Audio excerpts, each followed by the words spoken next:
Iya, sebetulnya kalau saya melihat prevalensi stunting pada balita, itu pada umumnya memang turun. Kira-kira poin-poin penting apa di sini kita selalu bisa menjaganya nih? Ya paling tidak monitoring itu dilakukan. Ya. Jadi misalnya menjadi satu keharusan. Karena ibu hamil itu pasti kalau dia sehat mungkin tidak terlalu berat masalahnya. Masalahnya kan kita menghadapi nyaris di atas PTM yang di atas usia 18 tahun itu kemungkinan akan menjadi 60% jumlahnya pada tahun 2030.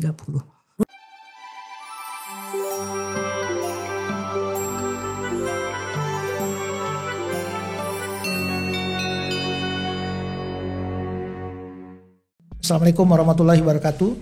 Ini Persagi Podcast pada hari ini. Kita berbincang-bincang dengan Ibu Ita, Dr. Atmarita ya, yang sudah malang melintang dengan data-data gizi ya, luar biasa dan terkait dengan hubungan dengan kesehatan. Diskusi topik yang sangat menarik yaitu tinggi badan atau dalam bahasa Inggrisnya physical growth. Nanti ada beberapa negara yang Bu Ita angkat ya, seperti di Jepang, di Korea, kenapa itu menjadi mereka concern. Nah, bagaimana dengan Indonesia? Untuk itu kami persilakan Bu Ita untuk memperkenalkan Pak, Bu, supaya Ibu semua nanti pemirsa dari Persagi Podcast Official yang kami terus menerus untuk mengembangkan manajemen pengetahuan ya yang berstandar nasional dan internasional. Silakan Bu Ita. Ya. Terima kasih Pak Dodi. Assalamualaikum warahmatullahi wabarakatuh. Waalaikumsalam. Terima kasih undangannya. Ini saya menganggap bagus sekali ya. Amin, ada amin, kesempatan yang sangat bagus untuk kita melihat untuk semua orang bisa mengetahui persis sebetulnya masalah gizi itu gimana sih. Betul. Ya. Terima kasih. Baik, sama-sama Bu Ita. Ibu bisa menceritakan bagaimana sebenarnya topik yang sangat menarik ya Bu Ita ya. Jadi Bu Ita mulai dari pengalaman dengan Riskesdas 2007 ya. 10 tahun terakhir ini kita melihat ya dari 2014 sampai 2023 setelah itu topik untuk kita bicara stunting ini dan tinggi badan ini kan juga menjadi sangat tinggi sekali kan Bu Ita ya. Silakan Bu Ita ya. Ya, sebetulnya Indonesia itu sudah mengamati masalah status pergizian ini sejak lama. Oh, oke. Jadi mulai dari namanya tuh istilahnya survei kesehatan rumah tangga. Itu tahun 900-an lah kalau nggak salah ya. Iya. 1997 kalau nggak salah ya. Ya 1997 dan juga Indonesia juga menggunakan Badan Pusat Statistik untuk mengumpulkan data status gizi pada balita. Iya. Itu semenjak tahun 2000 sekian lah. Iya. Nah kemudian Kementerian Kesehatan melakukan pemantauan dan monitoring dan evaluasi untuk mengukur status gizi dan juga status kesehatan seluruh Indonesia. Nah itu dimulai tahun 2007. Iya. Jadi sejak 2007 gambaran itu menjadi gambaran sampai ke level tidak saja nasional, tapi sampai ke level kabupaten, sehingga kita bisa melihat status kesehatan dan status gizi disparitasnya itu di mana. Oh begitu, ya. Nah jadi kalau misalnya dari 2007 Bu Ita melihat ya, jadi artinya terus berkembang ya sampai 2023 lah ya. Baru kemarin kita mendengar 2024 juga ada dipublish ya dari Badan Kebijakan Pembangunan Kesehatan, Kementerian Kesehatan. Gimana Bu Ita melihatnya itu Bu Ita? Iya sebetulnya kalau saya melihat prevalensi stunting pada balita, itu pada umumnya memang turun. Oh, oke. Jadi dari tahun 2007 yang masih di atas 35%, itu ke tahun 2024 kemarin ya 19,8%. Itu turun nasional. Nasional. Tapi itu ya. begitu kita melihat ke level kabupaten, itu ada yang naik, ada yang turun. Jadi agak susah kita melihat apakah itu betul-betul akan terjadi perbaikan atau tidak. Tapi yang jelas memang terjadi perbaikan ya. Kalau secara nasional sama provinsi itu ya. Bu Ita ya jadinya. Ya. Artinya gini, ada provinsi yang masih di bawah nasional. Ada juga yang provinsi yang di atas angka nasional. Oh gitu. Ya. 19,8% itu asumsinya di bawah 20%. Itu juga ketentuan dari global. Dari global itu ketentuannya. Kalau misalnya di bawah 20% artinya tidak ada lagi masalah public health, kesehatan masyarakat. Tapi masalahnya hanya 12 provinsi yang di bawah 20%. Ada 26 provinsi lainnya masih di atas. Dari situ ya. Nah kalau Bu Atmarita melihat data tinggi badan ya, physical growth ini misalnya ya, jadi artinya kenapa tuh tinggi badan tuh menjadi ukuran gitu? Kita tahu dari balita ini kan bagaimana gitu. Iya, sebetulnya tinggi badan itu satu indikator yang sangat baik untuk menunjukkan keberhasilan suatu pembangunan di suatu negara. Satu negara itu indikator. Kalau dia tinggi badannya meningkat, itu artinya negara itu berhasil memperbaiki sumber daya manusianya. Ya, seperti itu. Kalau misalnya arti gini, kan kita sudah dengan Indonesia emas nih, 2045. Ya kan stuntingnya 5% lagi nih. Turun, kan tinggal 20 tahun. Nah itu gimana Bu Ita melihatnya? Kalau saya melihat mengamati data ya, artinya gini, kita melihat tinggi badan pada balita itu, memang dia begitu lahir bagus tinggi badannya, tapi ada masih 19,6% yang masih di bawah rujukan WHO. Jadi dia masih dianggap lahir pendek. Ada juga kan indikator yang berat badan lahir rendah. Itu yang ukuran berat badan, tapi ini ada juga ukuran panjang badan lahir rendah. Nah itu di Indonesia masih 19,8%. Jadi masih ada sekitar 20% anak-anak lahir itu yang pendek. Itu kemungkinan naik lagi nggak Bu Ita? Ada kemungkinan dia bisa naik, tapi tergantung dari bagaimana di proses kehamilan. Jadi menandakan kalau anak lahir tinggi badannya di atas 48 cm, kemungkinan besar dia baik ya di kehamilan. Nah kemudian ini kemungkinan besar dia akan tercapai tinggi badan potensial nanti pada usia 18-19 tahun. Begitu. Nah Bu Ita bagaimana ngelihatnya? Artinya dengan antara laki-laki dengan perempuan, terus kota dengan desa, perpanjangan dengan kurvanya WHO nih yang Bu Ita menceritakan di mana-mana nih, bisa menceritakan secara detail nggak? Sebetulnya kalau kita merujuk dengan median WHO, tinggi badan rata-rata itu kan untuk laki-laki pada usia 18 tahun, itu dia harus mencapai 179 cm. 179 cm. Kemudian pada perempuan 165 perempuan. Nah Indonesia itu masih kurang 12 cm. 12 cm dari tinggi badan masing-masing itu dari yang itu rata-rata. Enggak, yang laki-laki. Yang laki-laki. Yang perempuan kurang 10 cm. Waduh. Jadi masih jauh Pak. Masih jauh ya. Nah, ada nggak negara-negara lain nih seperti mana yang bisa? Kelihatannya ada 2 negara yang sudah tercapai tinggi potensialnya. Seperti Korea Selatan itu dan juga Jepang. 2 negara di Asia yang sebetulnya sudah mencapai tinggi badan potensial. Jadi wajar aja dong mereka tuh kalau Piala Dunia tuh selalu jadi ikut Piala Dunia sepak bola karena apa ada hubungan situ nggak Bu Ita? Kamu melihatnya Bu Ita? Iya bisa terjadi seperti itu. Jadi kan kalau namanya tinggi badan bagus kan artinya semuanya juga akan bagus. Termasuk juga otak. Jadi dia ada tinggi badan itu, kenaikan tinggi badan juga termasuk dengan perbaikan kognitifnya. Perbaikan kognitifnya gitu. Jadi kalau misalnya Indonesia unggul 2045 itu harus bagus, itu berarti tinggi badan potensial mesti tercapai dulu. Sekarang bisa ceritakan nih Jepang sama Korea yang tadi, gimana tuh? Kalau bisa berhasil gitu? Kalau saya melihat secular trend, istilahnya secular trend. Secular trend namanya. Secular trend itu terjadi di semua negara.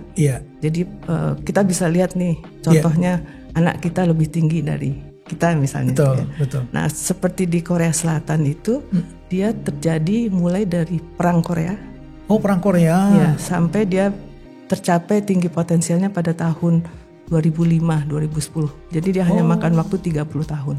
30 tahun. Tapi kalau Jepang itu ternyata 45 tahun baru dia mencapai tinggi potensial.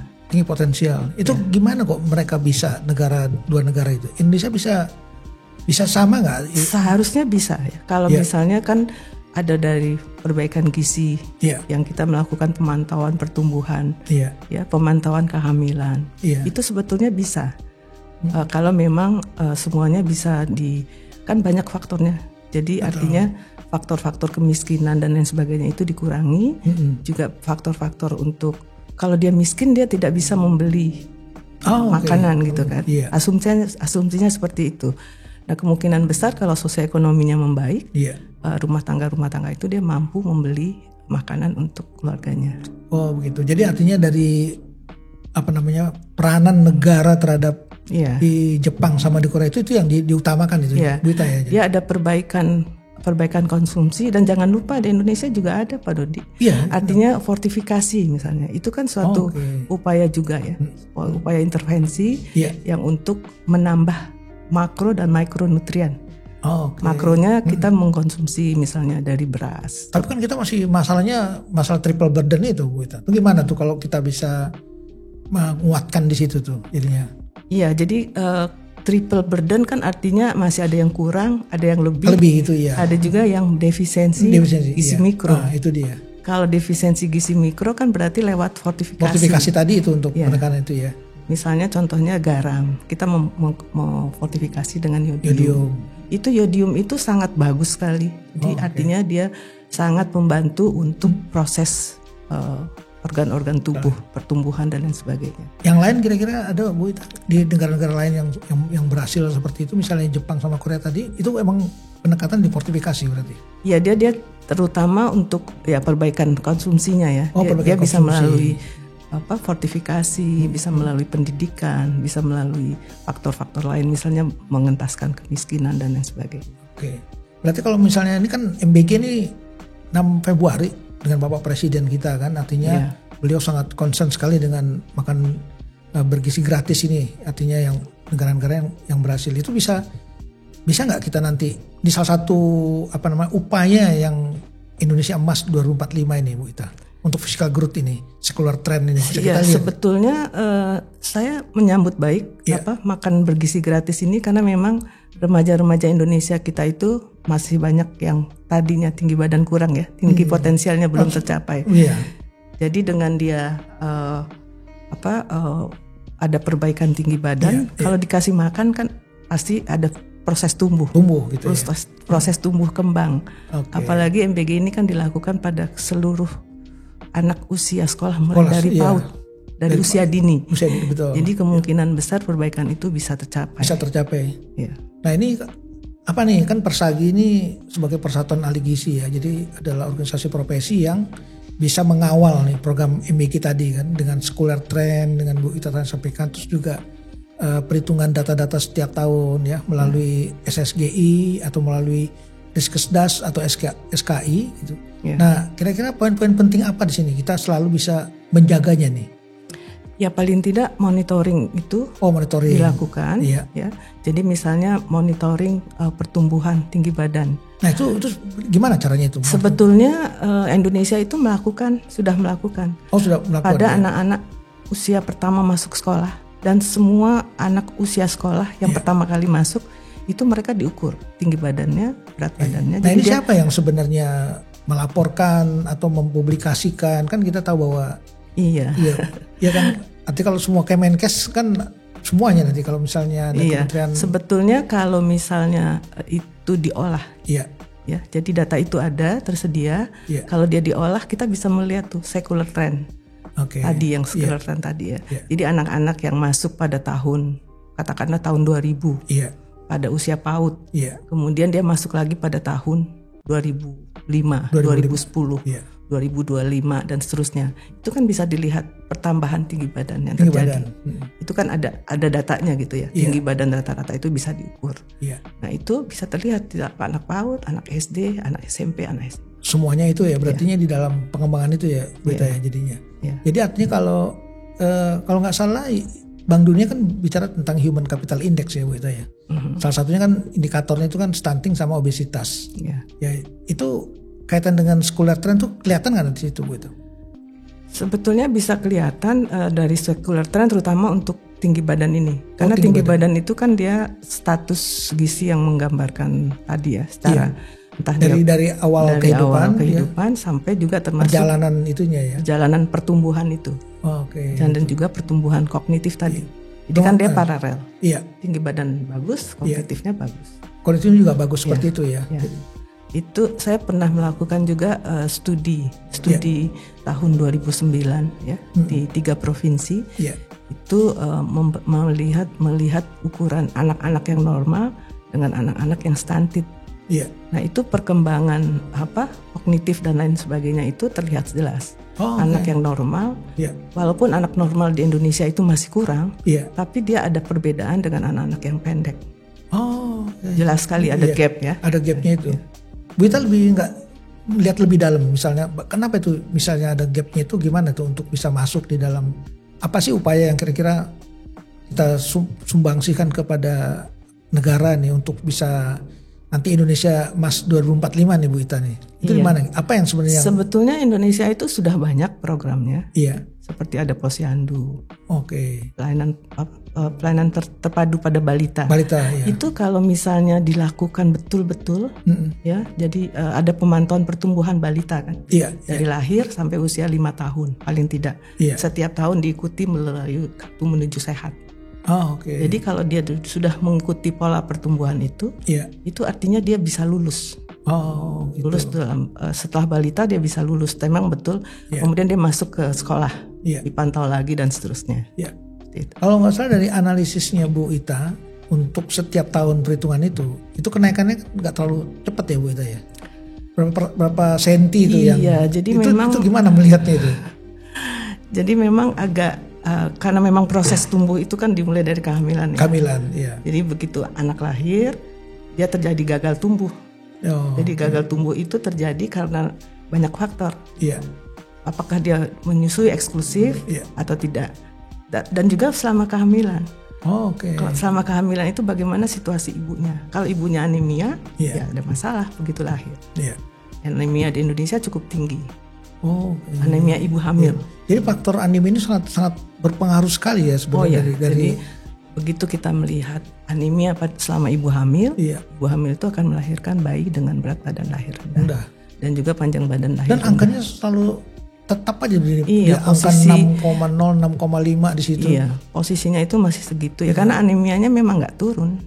Itu sangat sulit ya program untuk menurunkan anemia itu dengan tablet tambah darah, dengan edukasi atau dengan. Sebetulnya upaya Indonesia sudah ada, mulai dari pemberian tablet tambah darah dan sekarang juga ada multiple micronutrient. MMS MMS ya. Multiple micronutrient supplement. MMS nah itu dia lebih bagus sebetulnya. Lebih bagus. Asal diminum oleh ibu hamil. Nah ini yang jadi masalah di sini ya, Buta ya. Udah pemerintah berikan yang gratis segala macam.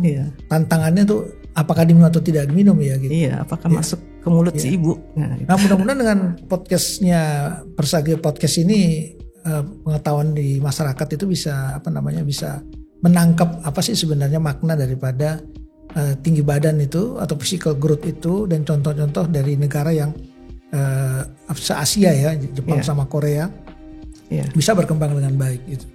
Banyak yang bercerita kenapa tinggi badan kan gitu kan. Ada gagal tumbuh juga ya kan di dalam kandungan ibu hamil ya gitu. Artinya setelah 2 tahun gagal tumbuh misalnya tinggi badannya ya kita sampai nanti apalagi ada intergenerasi stunting ya. Jadi kalau pas masuk ke remaja putri dia masih pendek, nanti anaknya lahir pendek lagi karena ada faktor genetik juga. Nah itu gimana tuh Bu Ita ngeliatnya ini? Bu Ita bisa ceritanya di sini. Sebetulnya masa kehamilan ini kita berangkat dari masa kehamilan ya. Jadi seorang ibu konsepsi. Nah itu bagaimana dia posisinya pada saat itu? Apakah ibu itu sehat? Pertanyaannya kan itu. Betul. Pertanyaan mudahnya apakah ibu itu sehat pada dia saat dia konsepsi? Tapi kan ini kan remajanya nih kita lihat sekarang nih. Sekarang belum lagi kawin muda dan sebagainya. Itu lebih parah lagi. Lebih rumit lagi. Lebih rumit lagi. Jadi mudahnya adalah bagaimana kita memantau pada saat ibu itu konsepsi kondisinya optimal, sehat, tidak ada yang anemia, tidak ada yang kurang gizi. Nah kemudian ibu ini akan hamil. Selama di dalam 20 minggu kehamilan itu ada proses tumbuh. Proses tumbuh yang membutuhkan tambahan zat besi dan juga zinc. Itu sangat penting sekali untuk proses pertumbuhan fisik. Zat besi sama zinc ya. Nah kalau zat besi ini seperti apa sih konkret? Kadang-kadang orang zat besi ya, Fe yang tadi bilang itu. Ya. Kalau dari sumber makanan berarti dari protein, dari apa segala gitu Bu Ita? Ya, sekarang kan yang itu tadi kan ada TTD, ada TTD. MMS. Okay. Nah, ada itu di dalamnya ada itu. Oke, itu jadi, yang untuk langsung bisa, karena itu memang harus ya. Ya, itu menjadi satu keharusan. Karena ibu hamil itu pasti kalau dia sehat, mungkin tidak terlalu berat masalahnya. Masalahnya kan kita menghadapi ibu hamil yang 50% anemia. Anemia itu ya. Yang kemudian juga kemungkinan besar ibu hamil yang kurus. Itu masih tinggi angkanya. Katanya nggak bisa kalau ibu hamil yang kurang anemia itu selama kehamilan juga sulit untuk diperbaiki ya gitu ya. Ya, jadi dia harus paling tidak mencapai kebutuhan zinc dan zat besinya, terutama sampai dari konsepsi sampai kehamilan di bawah 20 minggu. Itu satu proses tumbuh kembang otak dan fisik. Di situ yang sering dikatakan gagal tumbuh di situ. Belum, jadi dia di situ menandai kalau ini proses tumbuh untuk fisik dan juga otak di sini ya. Di bawah 20 minggu kehamilan. Kalau di sini berhasil, kemungkinan dia lahir bagus. Bagus, berarti tidak BBLR dia. Ya, kemungkinan tidak BBLR. Panjang badan lahirnya itu bisa. Iya, karena dia setelah 20 minggu kehamilan sampai dia lahir, itu perlu ada peningkatan berat badan ibu selama kehamilan. Begitu dia anaknya lahir, akhirnya tidak BBLR. Berarti artinya berat badan ibu, panjang badan daripada selama kandungan itu benar-benar dimonitor ya berarti ya? Iya, harus dimonitor. Dan Indonesia melakukan itu. Ya? Iya, kita punya buku KAIA. Oh gitu ya, itu buku yang luar biasa tuh sebenarnya. Luar biasa sebetulnya kalau diolah. Tapi ini nggak ada yang ngolahnya. Susah juga untuk kita. Mudah-mudahan nanti dari support dari DPP Persagi ya, DPD semua seminat nanti sama DPC itu kita mensupport bagaimana program ini. Emang pengetahuan ini emang penting ke masyarakat nih Bu Ita. Emang kadang-kadang regulasi udah bagus, pedoman sudah bagus, segala udah bagus, tenaga juga udah banyak. Loh kok ini turunnya lambat gitu loh Bu Ita gitu. Nah saya masih yang tulisan Bu Ita itu penambahan tinggi badan yang sekian senti itu kok gitu. Itu kalau di Jepang sama itu tinggi ya, jadi dia kurva. sudah mengikuti rujukan median WHO ya. Nah itu sudah mengikuti. Kalau Indonesia itu tadi yang saya katakan masih kurang, laki-lakinya kurang 12 cm, perempuannya kurang 10 cm. Jadi itu yang sebenarnya menjadi ini. Nah itu kan kalau orang lain kan nggak bisa ngeliat tuh Bu Ita tuh. Bu Ita bisa melihat begitu tuh. Gimana tuh sampai Bu Ita bisa jadi sampai sedetil itu? Kalau dalam riset makanan kan ada sampai in vitro ya, ini kandungan apanya kan gitu. Iya, saya hanya melakukan monitoring yang dilakukan oleh Kementerian Kesehatan, melihat hasil pengukurannya. Itu saya pantau terus. Jadi misalnya saya bisa tahu persis terjadinya gagal tumbuh pada usia. Gagal tumbuh waktu tahun sekian lah ya, tahun 2007 misalnya, itu masih di posisi 10 bulan. Sekarang sudah lebih membaik, jadi posisi gagal tumbuhnya sudah lebih awal lagi gitu. Sudah lebih jauh ya. Jadinya kalau pertama 10 bulan, ini bisa 12 bulan begitu.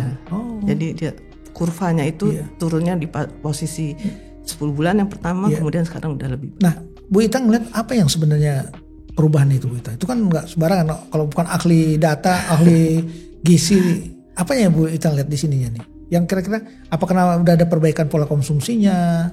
Apakah program-program pemerintah itu sudah tablet tambah darah, MMS tadi itu?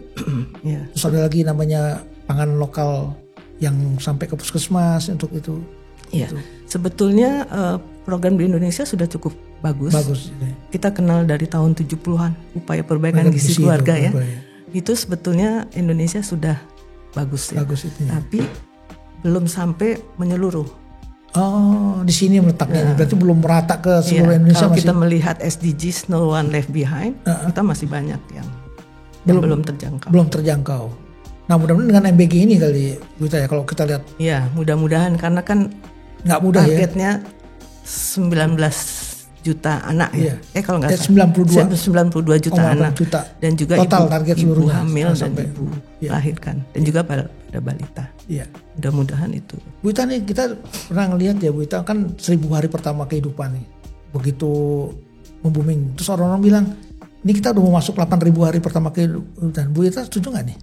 Setuju sekali. Jadi artinya 1000 hari pertama kehidupan itu sudah cukup baik, tapi masih belum efektif. Physical growth-nya tadi itu ya Bu Ita kali ya. Jadi kalau dia tidak diteruskan lagi ke usia sampai 18 tahun atau 19 tahun tadi. 19 tahun, dia akan melanjutkan lagi ke generasi berikutnya. Jadi diupayakan memang 1000 menjadi 8.000 hari pertama. Berarti benar-benar memang udah konsep ini di Indonesia nih katanya sudah menuju ke 1000 yang begitu cukup panjang ya Bu Ita ya. Dari 2007 analisis tadi itu ya. Terus udah itu diperpanjang lagi sampai remaja putra remaja putri tadi sampai 8.000 hari pertama kehidupan memang membutuhkan biaya yang sangat besar ya Bu Ita ya. Jadi kalau pandangan dari 1000 hari pertama kehidupan, 8.000 hari pertama kehidupan, kan 20 tahun lagi nggak lama Bu Ita tuh. Bu Ita prediksi ini sebagai seorang data nih dengan stunting 5% ini kan negara-negara maju nih Bu Ita nih. Iya, kalau melihat perkembangan tinggi badan, saya sih agak pesimis ya. Untuk tercapai. Tapi mudah-mudahan dengan upaya-upaya lainnya itu kita bisa lebih baik lah. Paling tidak mendekati tadi tuh median rujukan WHO.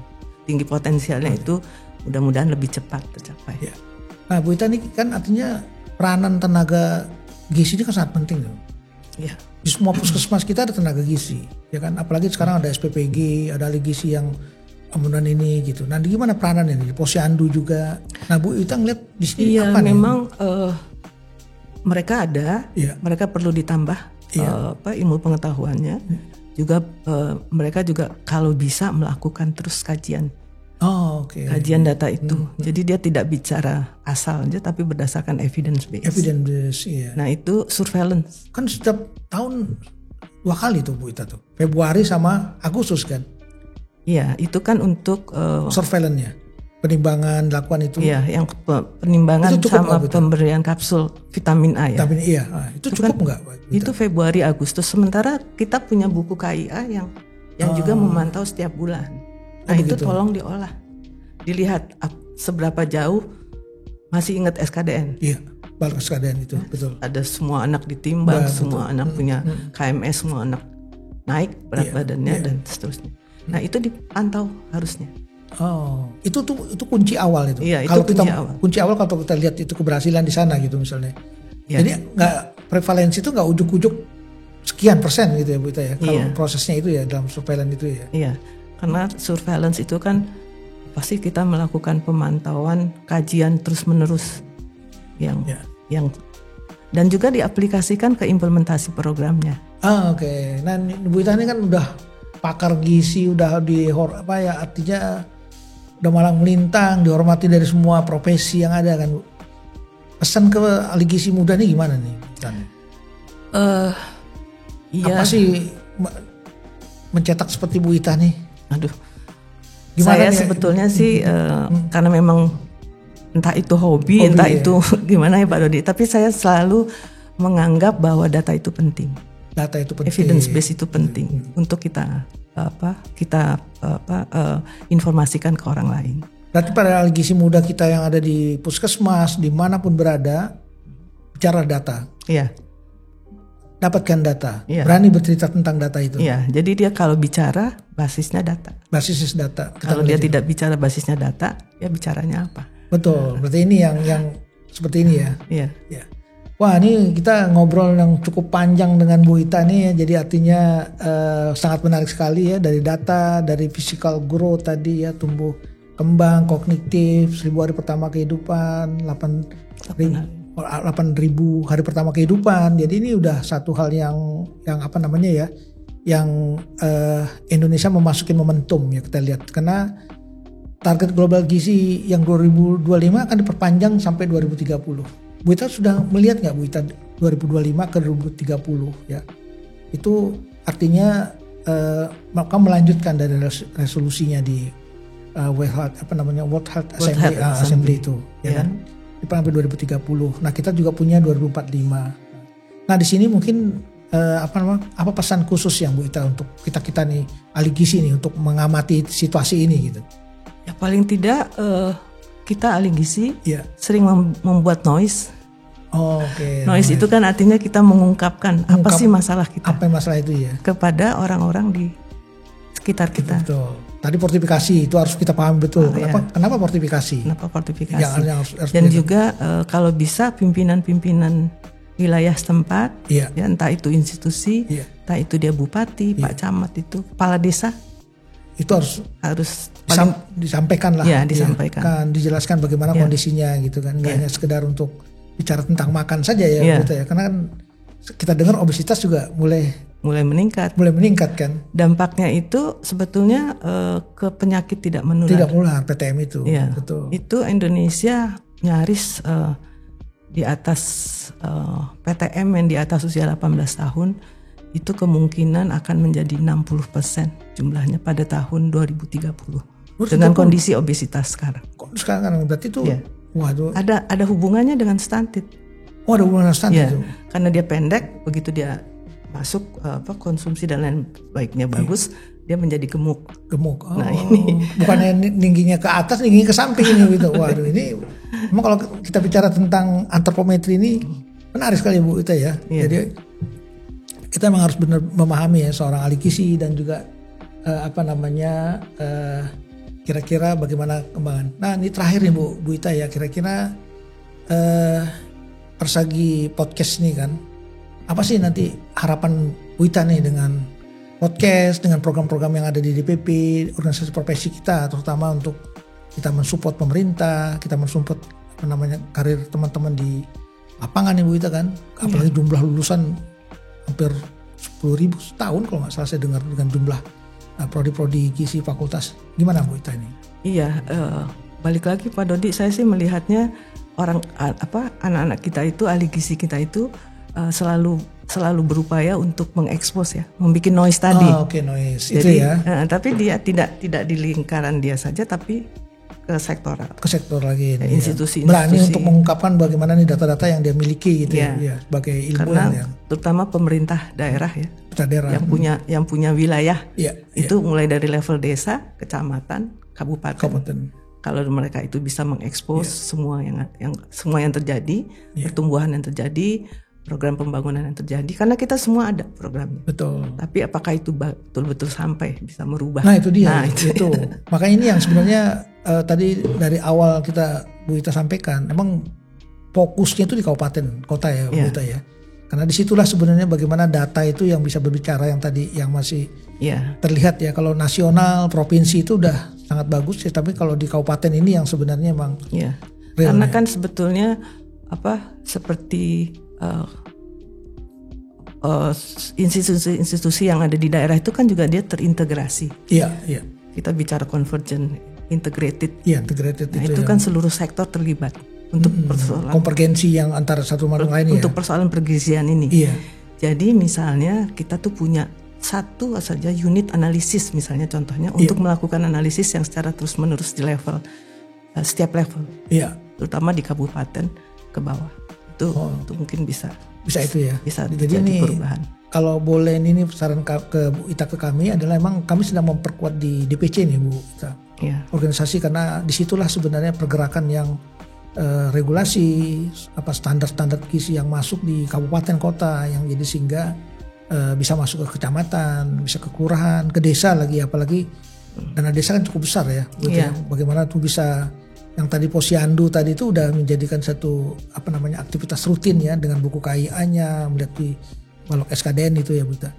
Nah sebagai terakhir nih Bu Ita, kira-kira apa nih pesan Bu Ita nih, secara banyak lah pokoknya, pasti Bu Ita banyak pengalaman kira-kira yang bisa nanti kita bisa berdiskusi lagi topik-topik apa gitu Bu Ita ya, mana yang kita ini apa kira-kira Bu Ita yang mau berikan ini? Iya, kalau saya melihat ke belakang itu terlihat memang betul Indonesia itu sudah melakukan proses pembangunan, tapi terkesan lambat.